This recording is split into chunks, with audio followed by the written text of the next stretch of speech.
Graines de reporters scientifiques. Une série de podcasts sur les enjeux de l'océan réalisés par des élèves francophones du monde entier, en partenariat avec la Fondation Tara Océan, le Centre pour l'éducation aux médias et à l'information, le ministère de l'Éducation nationale et de la jeunesse et l'Agence de l'enseignement français à l'étranger. Bienvenue sur Eco LFIA, un nouveau podcast en direct du LFIA. Pour ceux qui ne connaissent pas, Accra c'est la capitale du Ghana.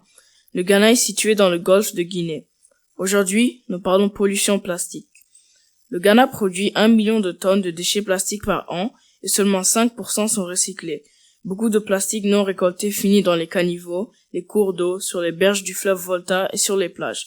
Une partie termine dans l'océan. 8 millions de tonnes s'y déversent. On parle d'un océan plastique. Nous allons commencer par accueillir une élève de 4e, nouvellement installée au Ghana et qui a été choquée par la pollution plastique. Elle s'est posé la question suivante. Comment empêcher la pollution dans le golfe de Guinée sans interdire le plastique?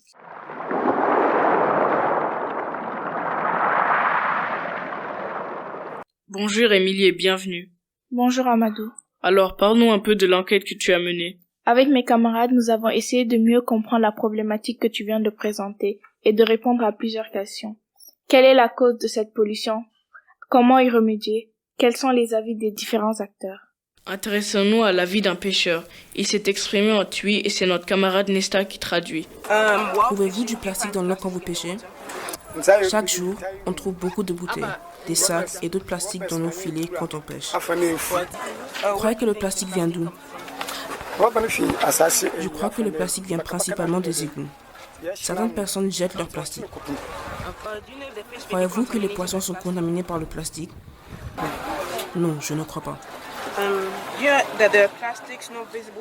Savez-vous qu'il y a des microplastiques dans l'eau qui ne sont pas visibles à l'œil nu, qui sont dangereux pour notre santé? Je ne savais pas ça, mais je sais que les poissons se cachent en dessous des plastiques. Est-ce que vous avez parlé de ces problèmes aux autorités? Oui. Ils sont en train de nous sensibiliser sur la pollution. Le constat est effarant. Cela nous amène aussi à prendre en considération l'avis de la biologiste Ika Polpon, chercheuse au CNRS. Une interview réalisée par Auria. Qu'est-ce qu'un plastique? Le plastique définit spécifiquement un matériau synthétique produit par l'homme, produit à partir de pétrole. Quel est le réceptacle final des pollutions humaines? Pourquoi? Ce sont les océans. C'est le réceptacle final de toutes nos pollutions. Les plastiques vont arriver en mer par différents biais, par le ruissellement des eaux de pluie, les rivières, les fleuves. On parle beaucoup aujourd'hui du microplastique. C'est quoi en réalité? Les microplastiques, c'est des plastiques qui sont compris entre 5 mm, donc 1 micron. Quel risque pour la faune marine? La toxicité pour les animaux marins, elle est liée à deux choses. Déjà, la présence des débris plastiques dans les voies respiratoires et dans les voies digestives. Et il y a un problème, donc il y a un effet physique, vraiment de la présence du débris plastique, et il y a aussi un effet chimique, le transport d'espèces, tout un tas de bactéries et de virus, ou de transport d'espèces qui sont responsables de maladies. Quel risque pour l'homme? On mangeait l'équivalent d'une carte bleue par semaine, avec une lingère qu'on mange.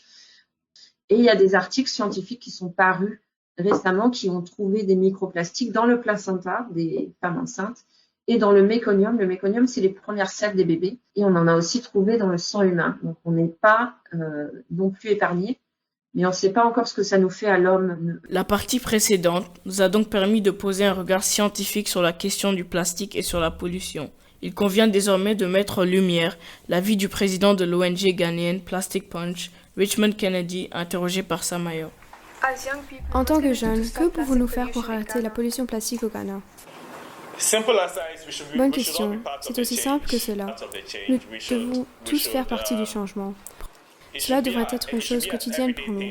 Changement. Premièrement, nous devons réduire le plus possible. Apporter une bouteille réutilisable. Utiliser des options réutilisables pour ta bouteille est beaucoup moins cher. Cela a plus de sens pour l'environnement. On n'utilise pas des choses pour 5 minutes pour qu'elles restent dans l'environnement pour combien de temps? Des centaines à des milliers d'années, en fonction du type de plastique. Alors, on devrait sensibiliser à ce sujet. Prendre des sacs réutilisables, être bénévole pour des activités environnementales est une autre voie à suivre. C'est notre responsabilité à tous, être citoyen du monde. C'est ce que nous devons faire. Le président de cette association nous a donc donné des éléments clés pour répondre à la question. Mohamed, y a-t-il autre chose que tu veux ajouter? Une résolution historique visant à mettre fin à la pollution plastique et à élaborer un accord international d'ici 2024 a été approuvée lors de la dernière Assemblée des Nations Unies pour l'environnement à Nairobi.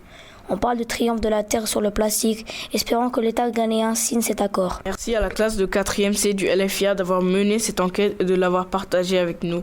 Merci chers auditeurs d'avoir écouté notre podcast. À demain pour une nouvelle édition. C'était Graines de reporter scientifique, une enquête sur les enjeux de l'océan. Retrouvez tous les podcasts audio et vidéo sur la plateforme lesdessous de l'océan.fondationtaraocéan.org.